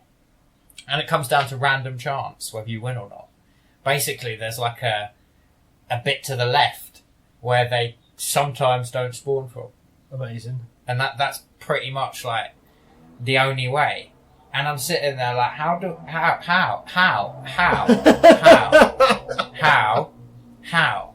Because it took that safe space away from me that I was so used to. I couldn't hide behind anything. It's a big open field. There's like a Ferris wheel. That's about it. So you're just sitting there with no cover, nothing to use, nothing, like a deer in headlights. Just like, please don't kill me. I don't want to die today. But that flipping convention on its head is so good. Dark Souls 2 did that. The first day Dark Souls 2 came out, right, there was this place called the Shrine of Amana. Right. And it was like dark and watery and mystical. And the main enemy there was this mage. And this mage could 360 no-scope you with its magic spells from across the map.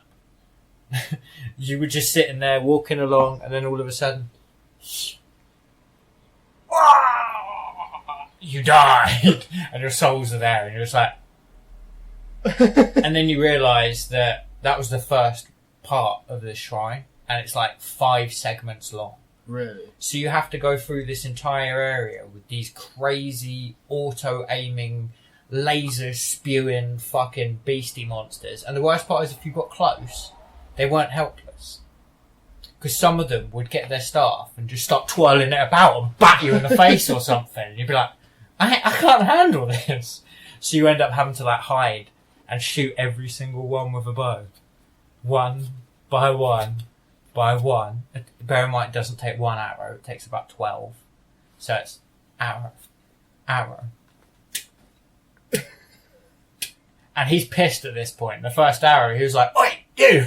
Starts fucking running round. You know, you're just hoping to kill him before he gets to you. Yeah. And you have to do that with every single enemy on the way. Jesus. I did it, and then I found out a week later that they'd overtuned it. That it was too hard for anyone to do. So they had to make it, made it easier. they had to nerf it, basically. Brilliant. And I was like, only people that played on day one will understand what I'm talking about. No one else will have any idea. Anyone else that's played Dark Souls right now will be sitting there thinking, this fucking guy's a pussy, mate. A Shrine of Amana was a piece of piss. I just ran through it. And I'll be like, boy, you don't even know. You don't even know. I like that when people talk about Elder Scrolls, and there's a lot of people, everything they know about Elder Scrolls comes from Skyrim. Yeah. Like, I've been playing Elder Scrolls from the beginning. See, I only started at Oblivion, but I already know there was too much to take in. And it's things like, I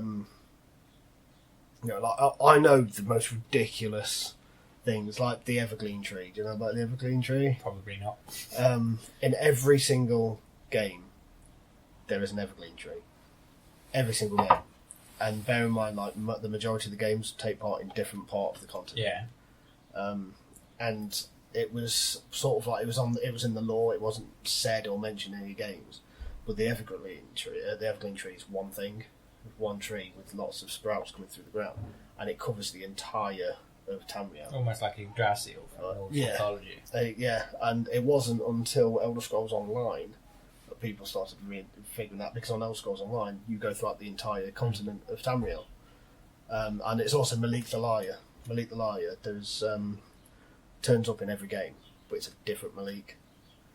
Yeah, that's the thing about Dark Souls as well. Like, every Dark Souls you play has the same characters in it. So, like, there's always a Sigurd, a guy in the onion armour, who's, ho, jolly adventurers, let's go!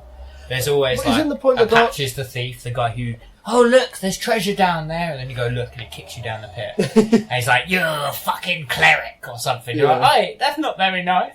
And, you know, isn't the point of Dark Souls that it's sort of like purgatory? Precisely, that's it. So that's how it works. Every Dark Souls game is like a reincarnation of all the same events. Yeah, because it's kind of like, is it Dante's idea of purgatory? It's Samsara, the full circle. Yeah, that's so it. Like, you get to like everything starts as Ash, and then from Ash you get the first cutscene of Dark Souls with the big trees, and then the dragons, and then the men, and then the dark, and then the ash, and then it just goes round in a circle like that, with humans reenacting the same series of events in like this grand cycle. Right. You know, where we discover fire, and then we run out of fire.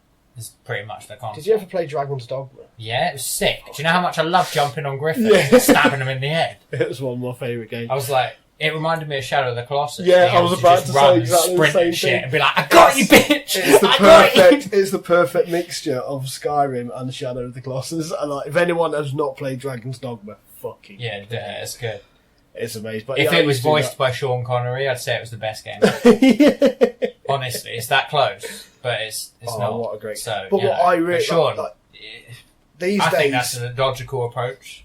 These days, this it's not really that big a deal. But when Dragon's Dogma came out, like, the level that you can customize your character was incredible. Your pawns as well, and that's it. And like the level that you could go into, and like everything, and then the cutscenes, because there's actual cutscenes in it that are like little movies, and it's your character. Yeah, I like when games. And it's like absolutely, and it's like it's absolutely brilliant.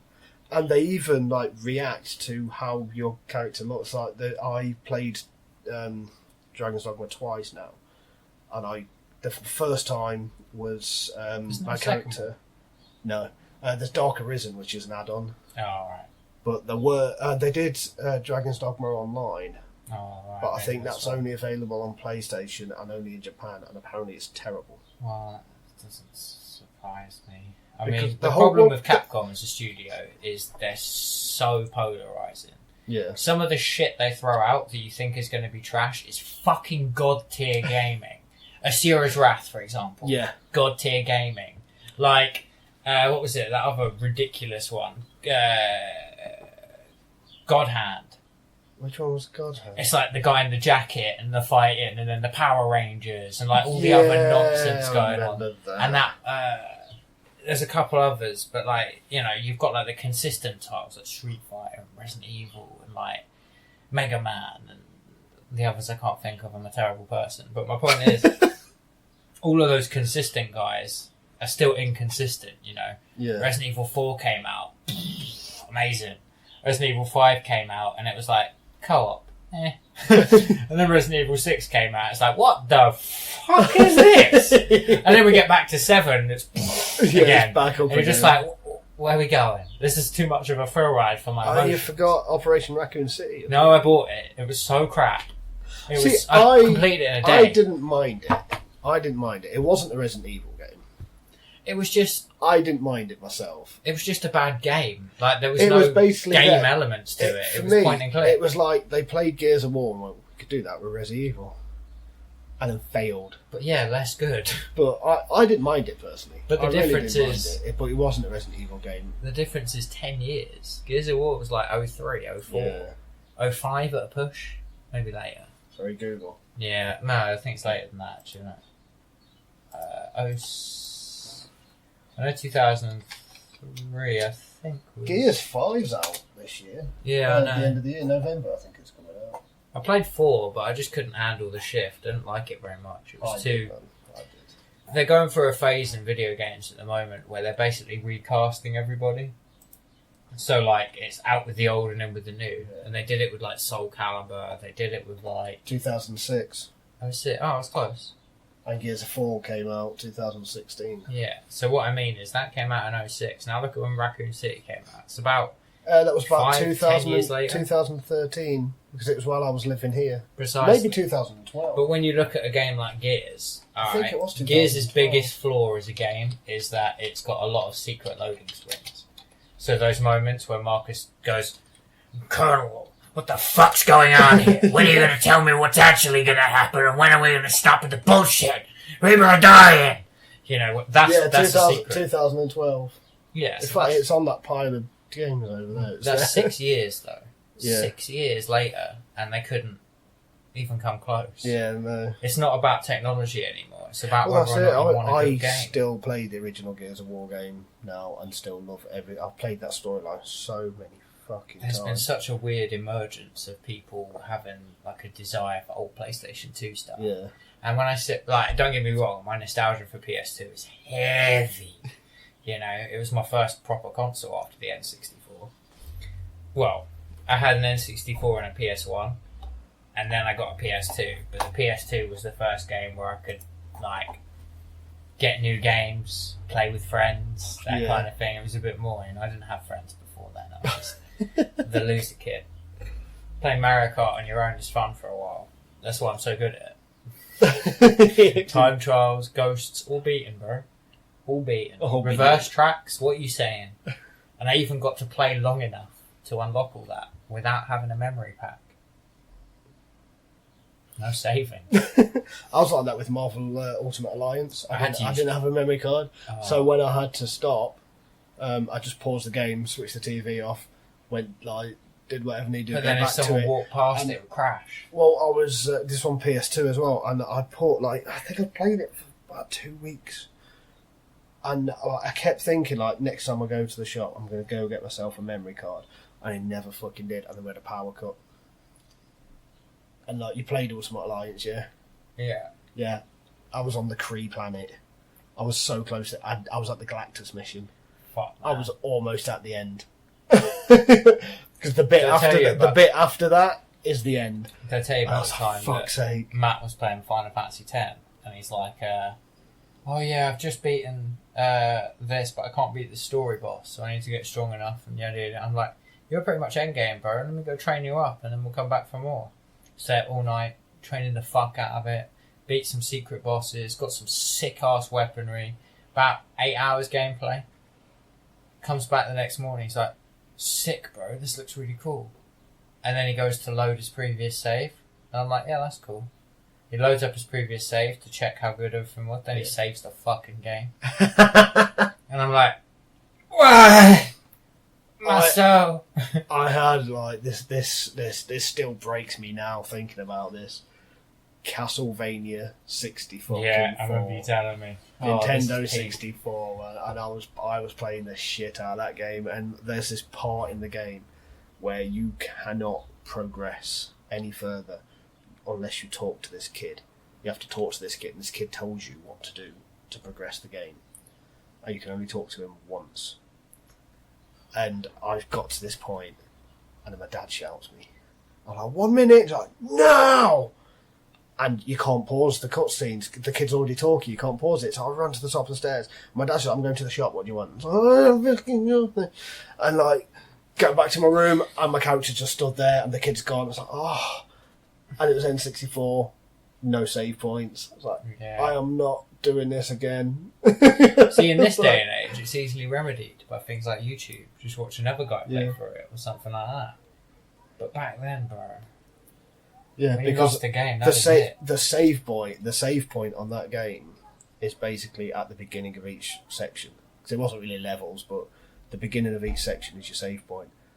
And I've been playing it about like 3 hours into that section. I was like, and I've still to this day never finished that fucking game. If I can find an N64 with a copy of Castlevania 64, I am buying it, taking a week off work, and just hamming my way through that fucking game. Finding out what the kid was saying all along. And I will finally finish that fucking game. Oh, mate, nice. N64 was good times. Did you ever play Turok Dinosaur Hunter? Of course, mate. Of course. I was lucky with that, because there was a password system. Did you ever watch the cartoon? No. There was a Turok cartoon. That sounds fucking badass. They tried to remake it in like 2009, and it just didn't work. It was just shit. Well, shit's a harsh word. It was just too Call of Duty and not enough Turok. You know? Yeah. Holy shit. Why not? Oh yeah, you can watch. It's a movie. And you can watch the whole movie on YouTube. Well, I know what I'm doing later. But yeah, no, like the Turok was such a badass concept. Look at the animation, man. Look at the animation. It was a badass fucking show. It was amazing. I am Turok. It was great. Sick. Absolutely great show. The second one was a bit more batshit because it obviously went a bit more science fiction. It went a bit more modern, didn't it? But then, no, it was still really good. But then the third one became like this strange crossover of all the different Turoks, of all the different... It got weird, because there's two front covers for Turok, right? There's Turok, the guy who looks like a sort of stereotypical Indian with the feathers in his hair and the black. And then there's Turok, who's got like short hair and a mechanical eyepiece. Yeah. And they're both the same character from different times. It gets fucking weird. This is the trailer. Oh, I am Turok. I'm going to turn it down a bit. Great warrior. Where are we? In a lost land. Is about to find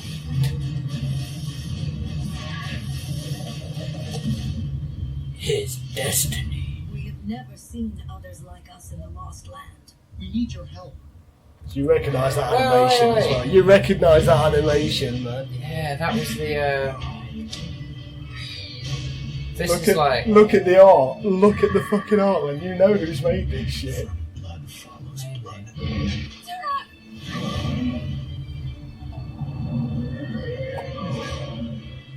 Who's the animator?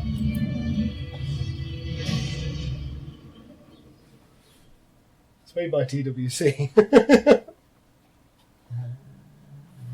Need to stop that before that happens.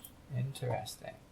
But yeah, it's worth a watch, man. No, it's I'm a fucking for great that. film. Great movie. To be honest, the best sort of video game adaptations have all been CGI. Yeah, of course. Like, if they start bringing real people into it, it starts costing more than the game cost to make. You know, you start having to make the game again. Well, that's it. I mean, like, there are, because it's quite well known. It's always mentioned, like, video game adaptations into movies are terrible. Well, it's because you're dealing with such different times. Like, That's such it. perception There's of been a time. couple that haven't been too bad. Warcraft was alright. Yeah, you see, I've seen the film, and the film was entertaining, but I've never played the game, so I can't really.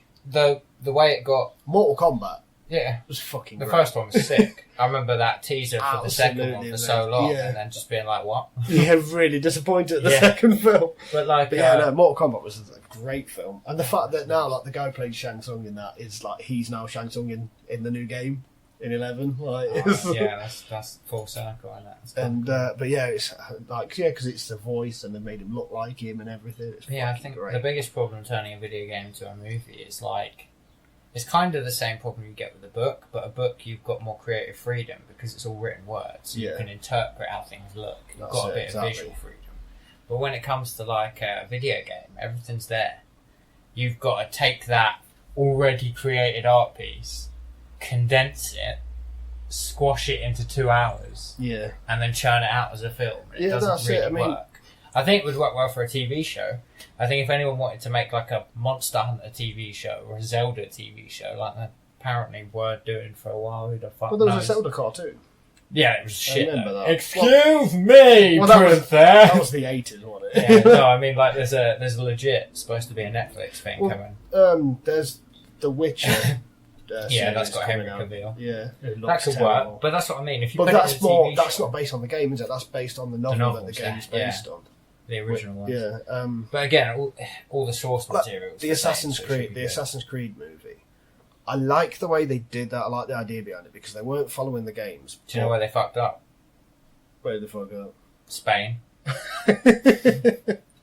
They could have picked like anywhere that the games have been already, and they're like, "Nah, fuck it, we're going to Spain." No, you see, I like that. I like the fact that they didn't follow on from any of the games already. But like, it was just a really bad story. The fact that it's in the same universe as the games, because there's people who turn up in the film that are in the games, and there's assassins that are mentioned, and like there's I watched like half of it. and I got there's the bored. black guy that he meets in the Abstergo building who talks about like, oh, when in my other life I was this person. That person turns up in Assassin's Creed 4. Yeah, no, it's not. It's not that. Like Or was the it thing 3? about Assassin's I think it's Creed. 3. He turns up in 3, not 4. Assassin's Creed is kind of like it's a universe now, isn't it? Yeah. Like where there's so much going on in its own so, universe, it can't even keep up with Those games, like, they're completely fabled for me because, like, the first one. I really the first enjoyed. one amazing. Second one and amazing. third, whoa, mind blowers, I wasn't- amazing. No, when The you follow say up, Brotherhood, yeah, not See, Revelations. when they got to all of Because the Brotherhood was like his later life. all you of know, the it's all of the complete- Ezio ones were great, and the Altair, and Revelations was the one when they combined the Altair two. and Ezio. Yeah, it's Ezio's final I game. fucking loved that game. I The just didn't ending, play it. that ending was beautiful. Like perfect ending for the Ezio series. Like, perfect ending. And then they released Assassin's Creed 3. Oh, it was so bad.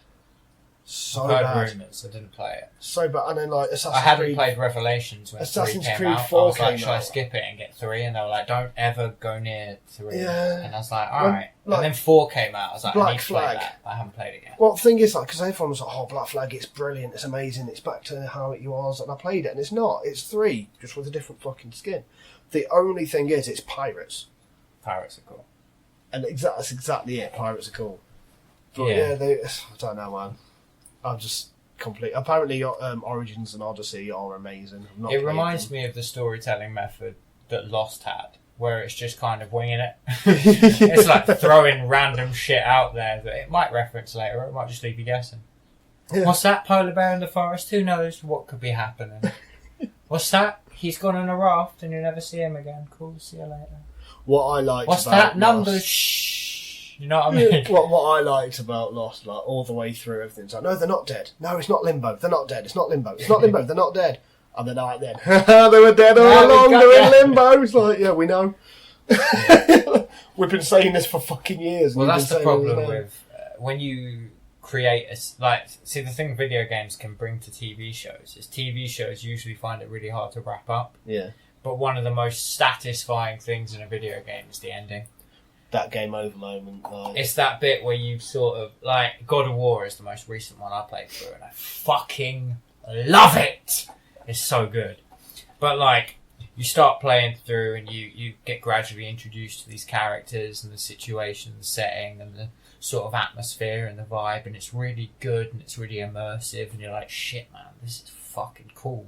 And then you just want to go that way or that way or that way or climb here or do that or do this. I've got to do everything all at once. I've got to upgrade my axe. I've got to go fight everything. But I can only be in one place at a time. That's why I love my big open world. That's why I love like Sea of Thieves and Conan Exiles, Ark, because it is, especially Conan and Ark, because you start off with fuck all and you have to make it all yourself. Yeah, I like that. It's like the Minecraft approach. Oh, it's great. I love it. That's good. I absolutely love it. But going back to God of War, that whole journey of like getting stronger and like growth and development, you know, you see like Kratos' younger son go from being a little bitch to a bit of a man, you know, like you see Kratos himself going from being like stoic and a bit more reserved to right, fuck off. You know what I mean? Like there's a bit more growth and like gradual revelation. But the actual story itself, the ending to that is it just marks the end of that particular journey. It's like a point where they could cut it. You know, there's like teasers for the next one and so on and so forth. But without the ending being as nice and impactful as it was, I wouldn't be sitting there thinking about the next one or like, you know, and then I can look nostalgically back at how I got here and things like that. And the same is true with the TV show. When you're watching like the first series of Doctor Who, right? Christopher Eccleston. Yeah, and you're watching it and you see like bad wolf graffiti throughout through. Everywhere. And then all of a sudden, BAM! Comes up in the last episode. You're like, holy motherfucking shitballs, I missed that. That's amazing! And it's such a little detail, but it's something you can just do in a TV show that you can also do in a Well, video it's like, again with Doctor Who, like, we've got like 10 minutes left, so I'm going to make this really quick. But like, exactly, the drums. Like, the whole thing about the Master coming back.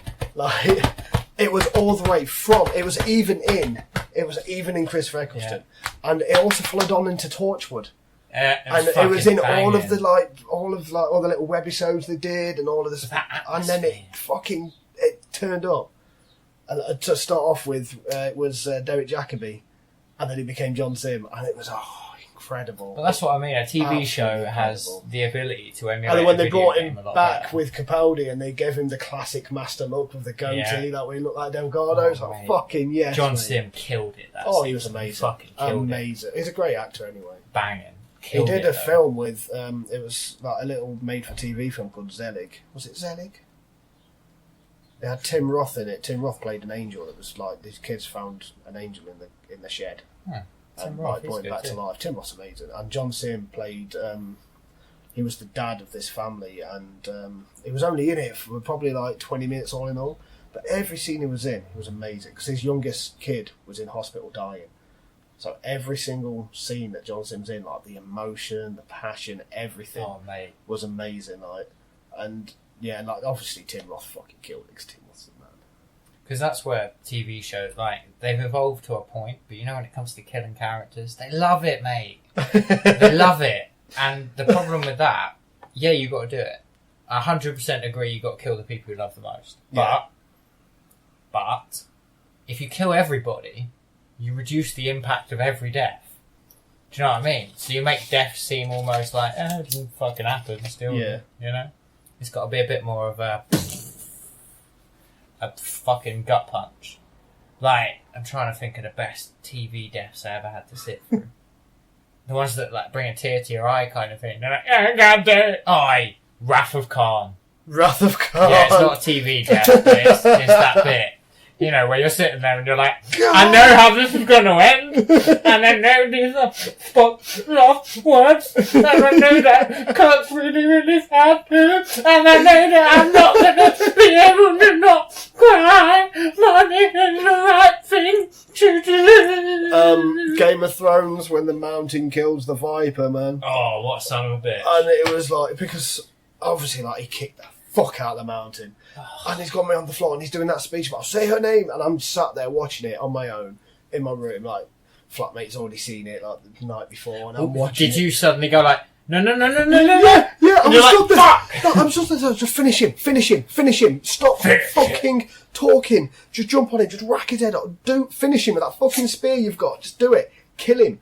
Stop talking. And as soon as he grabbed his leg and put him on the floor, GG. and I was, oh man, and I squashed his head. At that point, I was like, Yeah. It was like, That sticks with me though. It's like one of those fucking like most gruesome, like, because he was in it for like 1 episode, maybe 2. yeah. And And the like, charisma portrayed it was was just through the amazing. roof. He was in there, he was Absolutely like, amazing. I'm the fucking prince, dickhead. What are you saying? Everyone was like, in the way, he was Absolutely. like, shut up, I'll do what I want. Yeah, absolutely great He was character. flirting with all the ladies, he was And winning all the the respect blokes of as the well. dudes. Yeah, well, And that then, was like, it was that the bit mountain where, comes along, who's just the most, at the time, uninteresting brute. That's Yeah. all he was. He was just a brute. They had to retcon a lot of the story about the Hound and the mountain, or at least it came after that bit. well, you know, there's 4 different people played the mountain. I didn't. There's I 4. thought it was just the world's strongest man. Each season had a different mountain. Was it Thor? yeah, He's it's a, real name story. he's a monster. Beast. He's an absolute, in a positive Yeah. sentiment. He's But he's fucking the most monster. famous one because he was the best one. He's the one that everyone He's recognises. the last, mountain. most recent one. Isn't he? Yeah, but there was each season had a different mountain, Ah. and they got bigger and bigger. I called this one Snowden. Yeah, I wonder if they had nicknames like that. that would be amazing. Alright, this is the second mountain. What are we calling this one? Alps! Yeah, it would make me laugh if one of the actors' name actually was like Benjamin Nevis. Oi, Fuji! Yeah, yeah. This is the new mountain. His name's Ben Nevis. I was like, that'd be amazing. Oh, yeah, this is snow, don't you? And I think that is it. Alright. We're at the time. Goodbye, world! I have given you a life! For now.